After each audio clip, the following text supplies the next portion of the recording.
Hey everyone, welcome back to Random Spirit.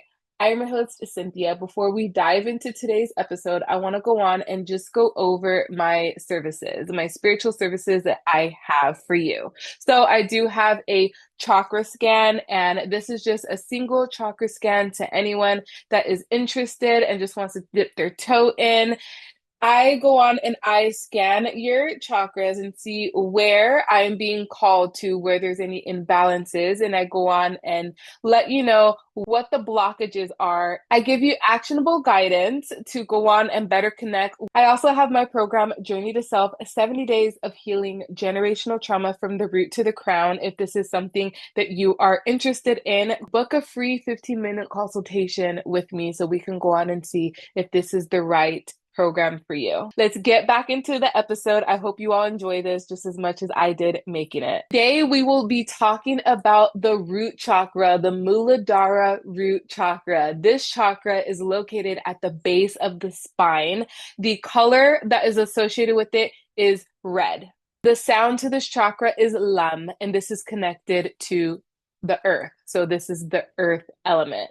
There is so much to this chakra, but I want to go on and just focus today on three things: safety, survival, and stability.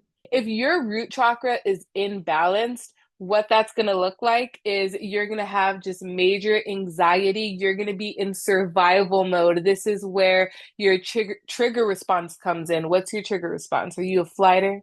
Are you a fighter? If your root chakra is imbalanced, this is going to look like someone that does not feel safe, someone that does not feel safe in their body, someone that does not have a safe space. Your survival instincts, your basic needs. This has to do with physical, emotional, and your mental. And you're not living in the moment. You don't feel safe to just be in the now, which then causes your nervous system to go into your trigger responses, right? And the trigger responses are you have fight, flight, freeze, and fawn. Which one are you? I used to be a flighter. If Cynthia did not feel safe, I used to flight, but also I was in this fight as well.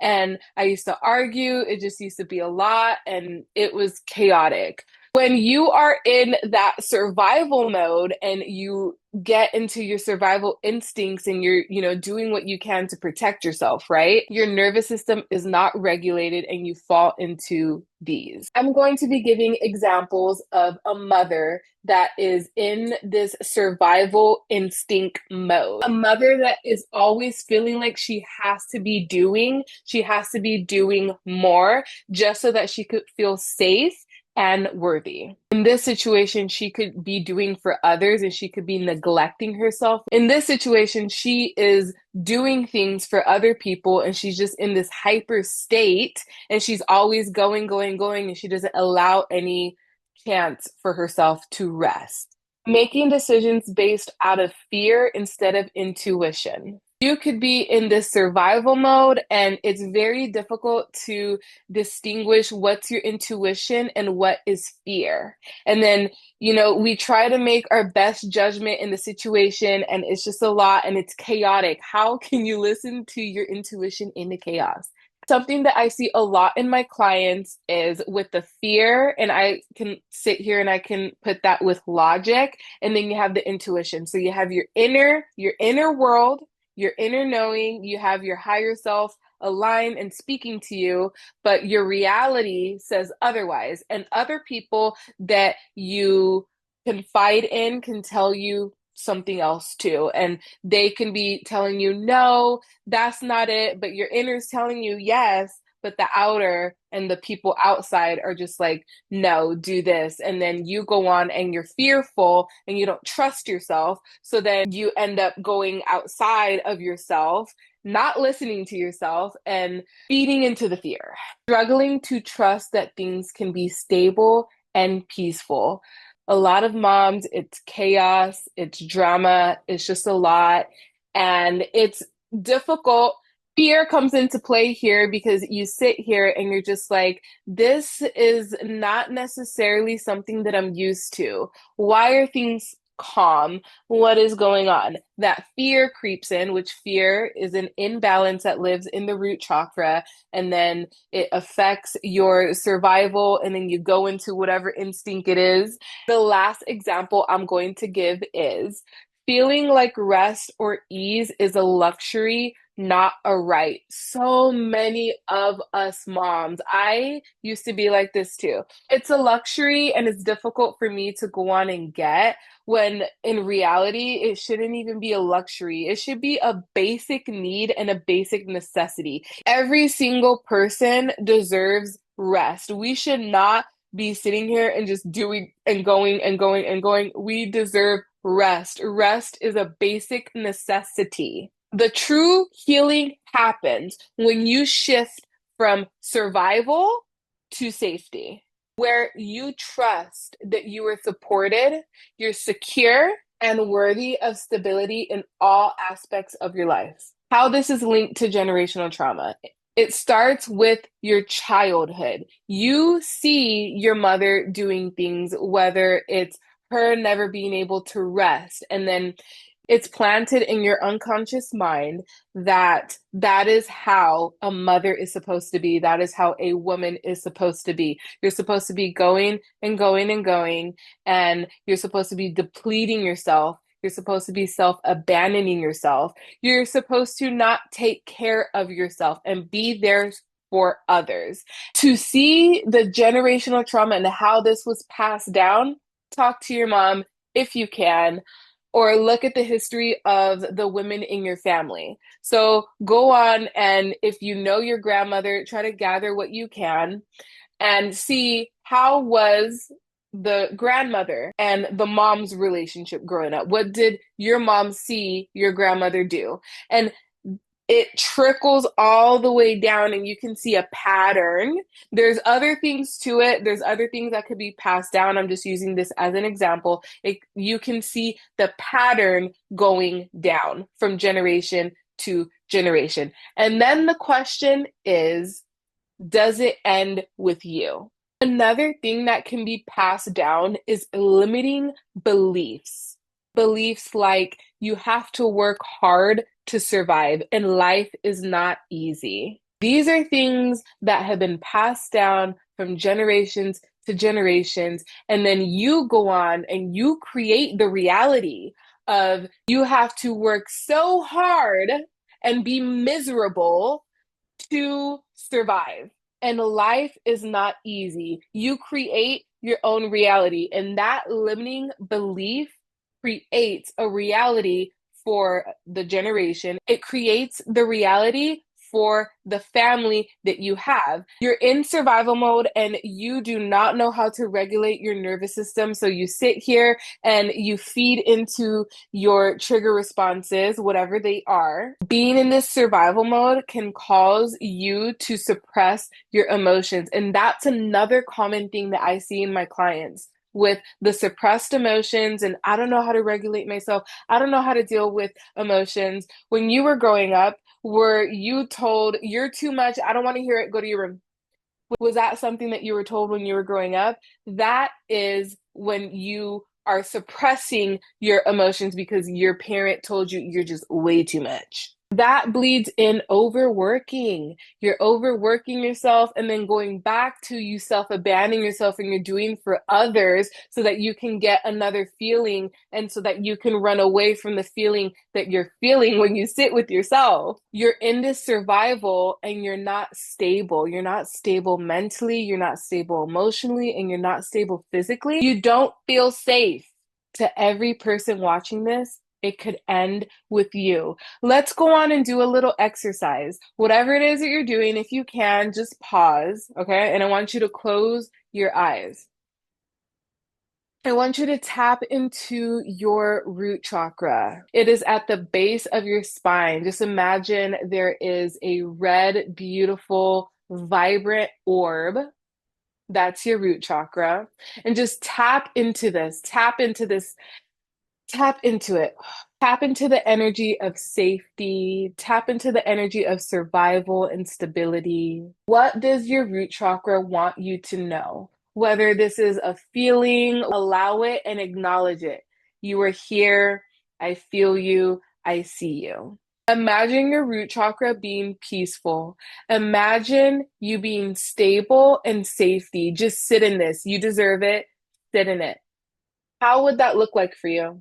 How would your life look if you were to achieve safety and stability? Our nervous system is regulated. We are at peace. We're grounded. We feel so, so secure. I want you to open your eyes and I want you to stay with that for the rest of today. It is achievable. You can achieve this. You can achieve a balanced, calm, stable, secure root chakra. Let's talk about some ways that we can go on and we can heal this. The first step that I am always going to say is acknowledgement, self-awareness. Be self-aware. So let's go on and let's find a safe space where there's absolutely no judgment. And go on, you can journal and you can go on and you can say, what in your root chakra, what in the area of survival do you not align with anymore? What is it that you're so exhausted and tired with? Whatever that is, where did you learn it? It's the acknowledgement, it's the knowing. I feel like it's the understanding that's going to go on and open the door for you to even think about healing. I do not believe in forcing yourself to heal absolutely anything. Listen to yourself, listen to your body, listen to your intuition. If you feel like you're just so exhausted, okay, Cynthia, I'm done. I'm ready. I'm ready to heal. Let's do this. Take that first step. Where did you learn it from? How can we go on and break this generational trauma? Whatever this is, you can start with affirmations. These are my favorite. Do 21 days of affirmations. Go on Pinterest. This is like my favorite thing to do. Go on Pinterest and put root chakra affirmations. Or you can go on and you can make your affirmations. Now, the root chakra is the energy of I am, it's self.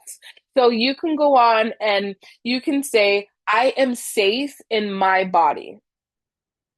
I trust life to support me. I am secure. You can make your own affirmations and do what you please. Write one each day, say it, repeat it. There are so many resources for you to use for this. Rewiring that scarcity mindset that you have, wherever this is in your root chakra, whatever it is, taking the negative and creating a positive. Grab a notebook, write on one end, write all the negatives, write everything out, and then challenge yourself. Challenge yourself. Write a positive on the other side. Example, I don't have enough. The shift in the scarcity mindset, I am always supported. With that, writing 10 things that you are grateful for, doing like a little gratitude journaling.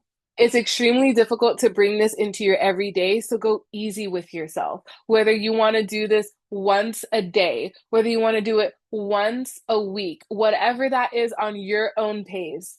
Grounding and nervous system regulations. I absolutely love grounding. Grounding basically means to go on and be in your body. Do something that makes you feel like you are here, you are present, you are in the now, and you are safe. So the root chakra is associated with the element of earth, but I also like to tell people, whatever your zodiac sign is, or your rising sign, whatever element of earth you feel connected to, go on and do something with that so you can go on and feel grounded. You feel like you are here. I'm an earth sign and I absolutely love anything having to do with earth and water. So what I like to do, I like to go to the beach. I like to be barefoot, whether I'm at the park, whether I'm at the beach, and I just like to grab a blanket, sit down, and close my eyes and just feel Mother Gaia. I feel the love and the nurturing of her radiating through my feet. If you are a fire sign, you could do something like cardio. You could do something like working out, whatever it is that brings that fire, that gives you that, as long as it's safe and you feel safe and secure, you're grounding. If you are an air sign, breathing exercises, go to YouTube, look up nervous system breathing exercises, and go on and do that. That is a really amazing way to go on and ground yourself and remind yourself that you are here and you are okay. There's a lot of breathing techniques that calm that fight or flight mode. Search it up and do the breathing exercises. For my water signs, whatever has to do with water, whether it's a spiritual bath, whether it's going to the beach, whether it's floating in the water, whatever that is that connects you with yourself and makes you feel grounded and secure, do that. For my visual people, meditation, visualizing your root chakra. This could be through a guided meditation, or this could be you just doing your own meditation, guiding your own meditation, visualizing a red orb, visualizing the earth, whatever you want to do, going on and visualizing that and getting messages from your spirit guides, getting messages from your actual root chakra, from your inner child. Give yourself time, give yourself grace. Go so easy on yourself when you are tapping into your root chakra. Give yourself permission to slow down. It is okay and it is all right. Build a routine to ground and connect with yourself at least once a week. When tapping into your root chakra, there is a lot that can come up. There is even more to this root chakra than what I even spoke about today. And one of the things that I just wanted to quickly go over are shadows, the shadows. The shadows are our dark side. This is our triggered side. When we're facing our shadows, it can be extremely difficult. The root chakra is the support system. So having a cheerleader on your side to go on and support you and hold you accountable. When your shadow comes up, always remember that anything that comes from fear needs love. And even our shadow side, it needs love. That is something that it lacked. The reason why it is a shadow. I'm sending your root chakra so much love, and I send so much love to every single version of yourself. We are at the end of the episode, and I pulled a card for the collective of the root chakra. And this is such a cute card. This is the card that I pulled, and it says baby steps, action, follow your intuition before it makes sense. Developing the connection that you have with yourself. In order to even trust your intuition, you need to know that you are safe in your body. You can trust your body. You can trust the messages that come through to your body. Another message I am getting with this is, what can you bring in your day-to-day to better connect with yourself? A nice little short message. Develop that relationship with yourself. Come back, whether you message me, whether you engage with this video, and let me know how it's going. If you have any video ideas, go on and let me know. If you're watching on Spotify, if you're watching on Apple Podcasts, if there's a section where you can engage, go on and do that. And on YouTube, go on and comment below. Follow me on Apple and Spotify, and on YouTube, make sure that you like, you subscribe, you share this video. If you are on your healing journey and you need assistance, you need guidance, you want to know more, go on and book a one-on-one chakra scan session with me. I will see you all in the next solo episode where I will be talking about the sacral chakra.